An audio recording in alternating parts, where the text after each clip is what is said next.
sixth inning, down 6-0. Yankees, as we said, will, weather permitting, will get both games in today. Hopefully, that will be the case. It's funny, we talked about Tanaka batting eighth yesterday, and lo and behold, what happened? Second and third, no out. Tanaka up, strikeout, and then Torres. Now, if you have a regular hitter hitting there, a ground ball scores a run. Infield's not playing in. Ground ball scores a run early in the game there. That out, now you have one out to score with. Torres strikes out, and then Hicks, of course, gets nothing done, and they don't score that inning. Perfect example of what I'm talking about. I don't like that. It makes no sense to me why you would bat him eighth. And if you're trying to put guys in front of, you want to put more guys in front of Judge, then you drop Judge in the batting order. That's what you do, and put better guys in front of him. That's the idea. Gerard in Englishtown, what's up, Gerard? Hey, Mike, it's funny. As soon as I called the screener, I just brought that up about batting eighth. That wasn't so much my point. That's my point. I don't know what your point was. No, I'm saying I called saying. All right, cool. Okay.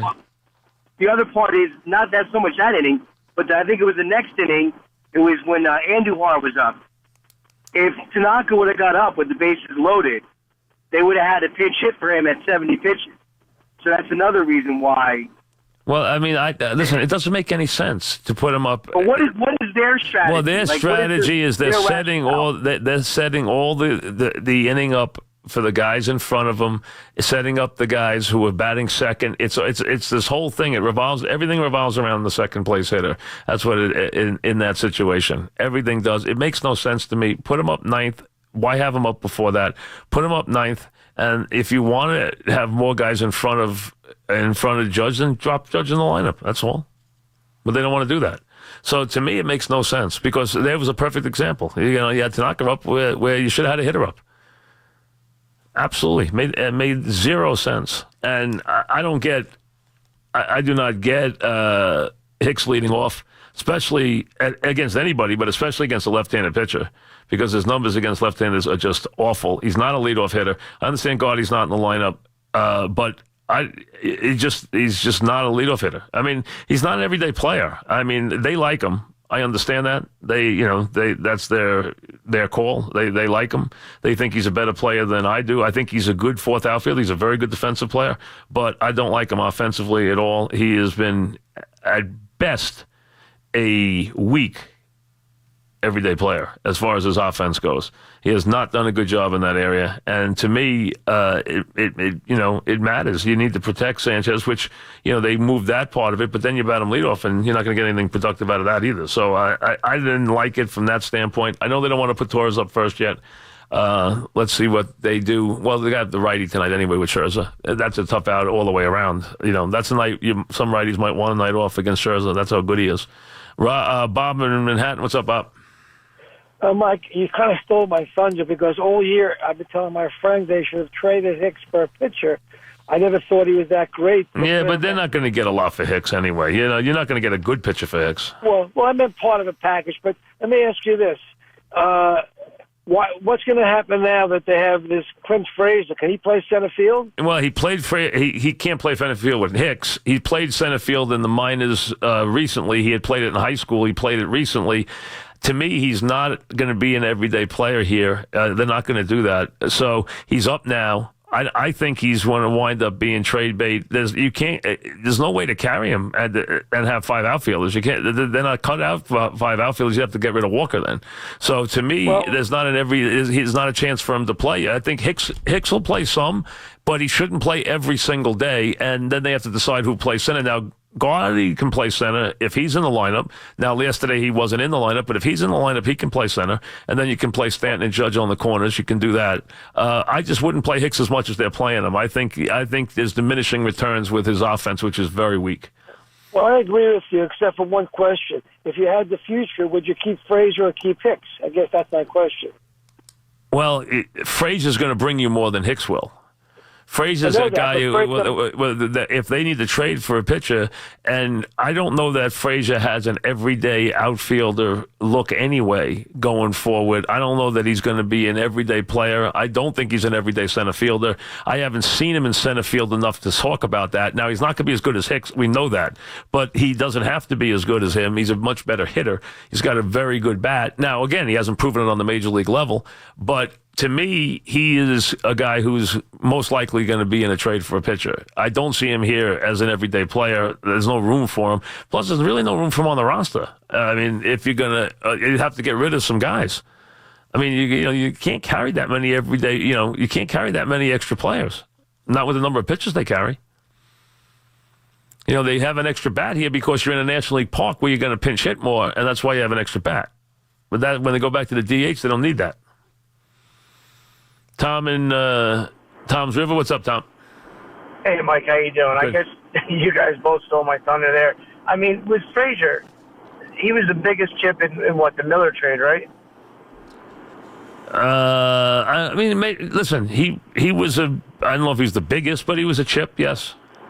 Now, you honestly think he's just going to be probably spawned and traded? You don't think? Well, I don't think he's got I don't think he's got a chance to be an everyday player here right now. I don't know. Not right now. Where no. would he play? He's probably better in the corner. You're right. Well, the corners aren't available. Right? You have Judge and Stanton. The corners aren't available.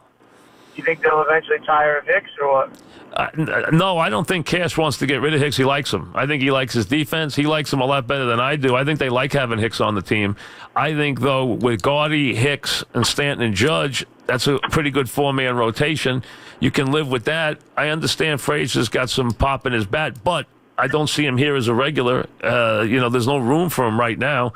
I don't see them getting rid of Hicks. No, I don't think they intend on doing that. I do not. I think Cash likes Hicks a lot. I don't like his offense. I think his defense is very good.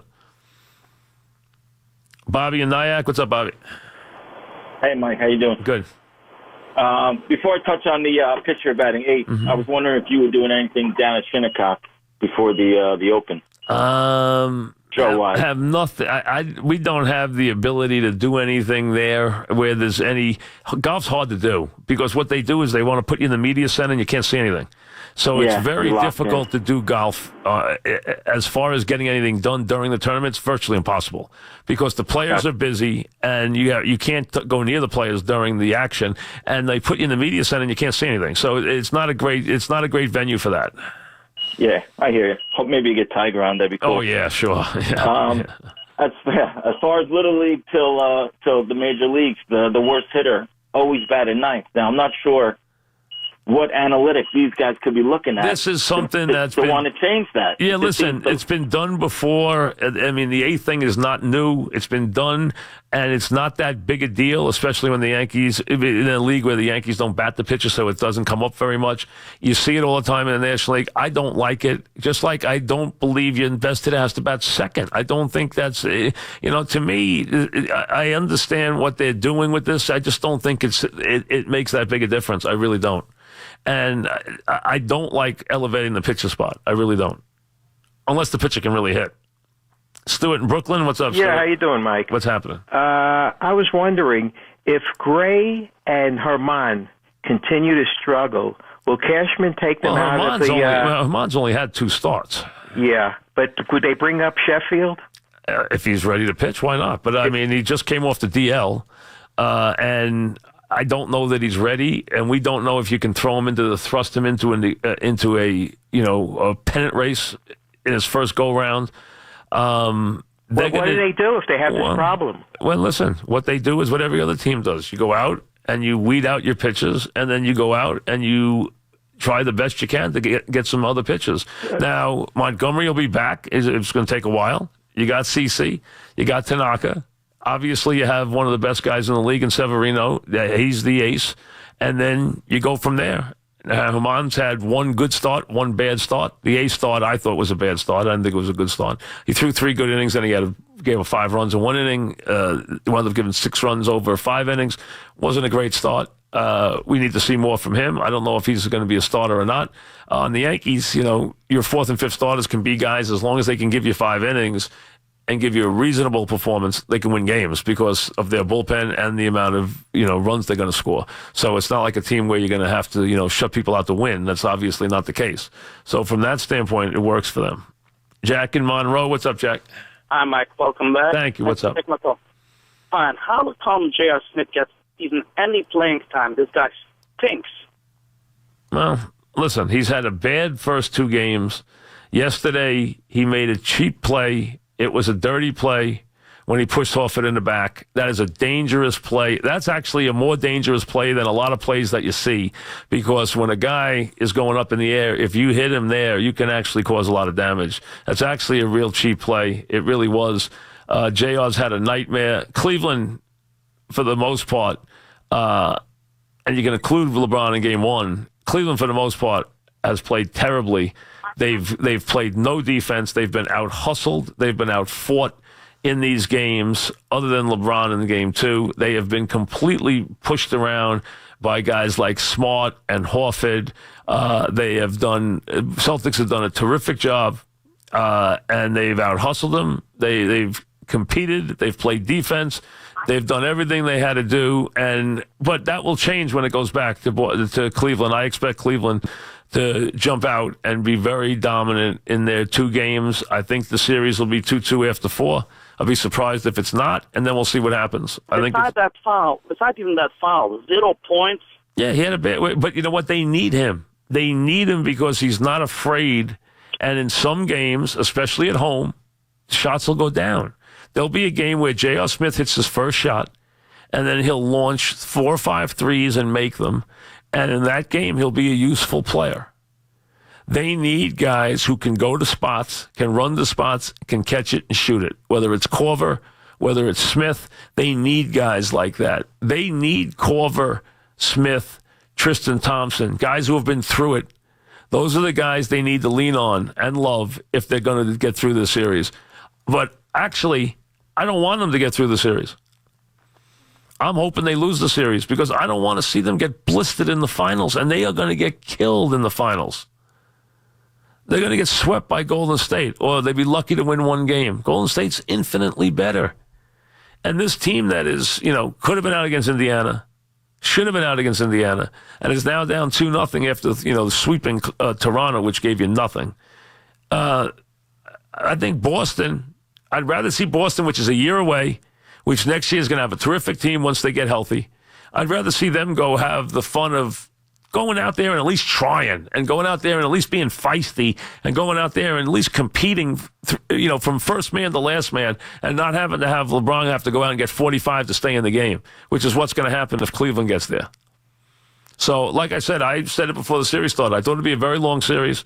I thought Boston had a very good chance to win, and I hoped LeBron wouldn't win, because I don't want to see him lose the finals. I know he's been to the finals all these years in a row, but this year they have no chance to win. 0. They shouldn't even be in this series. They're just an awful team. A lot of the guys don't even give a day's work out there. Their defense is terrible, but they'll be a different team in Cleveland. Oh, the Mets, man! Oh my God, watching the Mets play right now is it's one of those days. Mike in Montclair, what's up, Mike? Adam Silver next year should just be proactive now and hire James Dolan's band to perform at the lottery extravaganza. It's become a passage, a rite of spring that every year the Knicks are going to be in the lottery. Okay, thanks. I mean, and you know what I mean? That's a well, it's my opening. It's my opening hello. Okay. My welcoming wonderful, back. Wonderful and contribution. You know what I miss most about you not being here this winter? What I miss is you telling me about the Knicks. Mike, it's not about this year. It's about next year for the 3rd or 4th. Well, I am, really, we talk about the Knicks very little. I mean, we weren't talking about the Knicks right now. They weren't even part of the conversation. And they rarely are unless you call part of the conversation. They'll be part of the conversation when they earn their way to be part of the conversation. Right now, you're talking about the Celtics and the Cavs, or you're talking about baseball. We weren't talking about the Knicks at all. So I'm still not. Tony in Manhattan, what's up, Tony? Hi, Mike, how are you? Good, what's happening? This is going to sound a little crazy. I mean, you're a Yankee fan. Been so forever. And I remember, back with Sparky Lyle and Gossage when they kind of, solidified that closing role in baseball. do you think there'll ever be a day when there'll be because there's so many more runs scored in the first inning, that there'll be something as an opening pitcher where they just pitch through that first inning, and then the starter would take 2 through 6 or 7? Do I think there'll someday be a chance that there will be a pitcher who only pitches the first inning? Right, they call it an opener. Yeah, I think it's a very interesting idea. One that I hope you can basically just like forget about. Seymour, Neptune, what's up, Seymour? Hey, what's up, Mike? How you doing? What's happening? Obviously, the Celtics have a boatload of young talent. Going forward, who do you think they have to keep, and who would you look to trade? Why would I be looking to? Why can't I just add Irving and Haywood and go forward? I mean, I think their nucleus is their nucleus is going to be Irving, Tatum, and Haywood. Obviously, they have some very good. They have some. They got plenty of feisty role players. Guys who Smart and Horford and Brown and Rozier and guys like that who do a good job. I mean, from that standpoint, they have a chance to be really good for a long time. Tatum, I love Tatum. I like everything about him. I think he's going to be a wonderful player. And they play hard. They play defense. They play very well. And, it's really about it's one guy against the whole team. Ruben in Queens. What's up, Ruben? Yeah, how you doing, Mike? What's up? I believe, obviously, the Celtics are going to control the East next year if LeBron leaves and goes out west. I think they might control it anyway. Listen, I don't think they're going to sign Kyrie Irving after next year because he's a free agent after next year. You got 3-4 guys. Oh, we'll worry about it now. I'm not worried about the Celtics after next year. Let me ask you something. What does Philly got to do to compete with him next year? They need another player. They need to mature. They're one player short, but they need to mature. That's it. They need to keep their guys healthy, and they just need to take the steps, the growing steps. Boston right now is got a deeper team. They're much better coached. And with the guys healthy, if everybody's there and healthy, they will be very much the team to beat. Philly's got a chance to be very good in the years to come. They got to obviously keep their guys healthy, and they just need to grow up. I mean, it didn't surprise me what happened to them there. First of all, the coach had a hard time. Secondly, their young talent had a hard time in those games. They really did. They had a very hard time. It makes, you expected that. Nick in Irvington, what's up, Nick? Hey, Mike, I just want to talk about this whole Robinson-Cano situation. I hear a lot of people, I know probably the war for Hall of Fame, wins above replacement, is about the line about 50. Robinson-Cano is at about 57. So I'm hearing a lot of shows and stuff saying that he's possibly not going to be a Hall of Famer anymore because of this. Mike, why? He didn't test for a steroid and amphetamine or anything like that. You don't know what he tested for. He's tested for a diuretic. Yeah, but the diuretic is used to mask drugs. Everybody knows it. So let's not fool ourselves. We all know that. And he's going to be considered now to be a guy who was masking something that was performance enhancing. That's what everybody thinks. Who knows if it's true? I don't know, and I couldn't care less. He's out 80 games, and this will impact his Hall of Fame. It absolutely will. If you test positive, it's going to impact your Hall of Fame. It just is. And Robinson-Cano, right now, that's going to impact him greatly for the Hall of Fame. Should have thought about that before it happened. And I don't know if he was doing this long term or not. How would anybody know? We hear all this speculation about all this stuff. Who knows what he was doing? What we know is he's been a terrific player, and now he made a bad mistake. Back after this.